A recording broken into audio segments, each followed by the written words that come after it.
Most people think this story is about money, but it's actually about power. When Taylor Swift signed her record deal with Universal Music Group in 2018, it looked like just another major contract.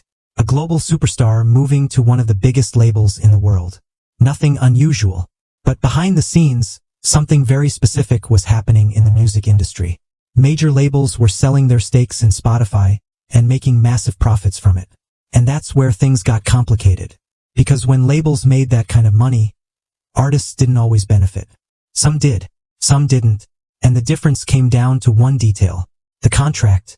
Before Taylor's deal, two major labels had already shown exactly how this would play out. When Sony sold its Spotify shares, artists under the label received payouts, even if they still owed money under their original contracts. That meant artists actually benefited from the deal. But then something different happened.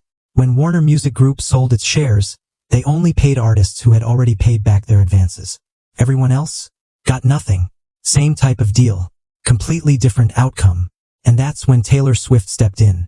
During her negotiations with Universal Music Group, she didn't just focus on her own contract. She focused on what would happen later. She pushed for one key clause: that any future sale of Spotify shares would be non-recoupable, meaning artists wouldn't have to pay back anything before getting their share. Big artists, small artists, everyone benefits. And that one decision changed everything. Now, years later, that decision is paying off. Universal Music Group is preparing to sell nearly $1.4 billion worth of its Spotify stake. And because of that clause, artists across the label are about to receive money they otherwise might have never seen. Not just the biggest names, but smaller artists too. The ones who are usually left out of deals like this. And that's what makes this moment different. Because it's not just about one artist winning. It's about an entire group of artists benefiting from a decision made years ago. A decision most people didn't even notice at the time.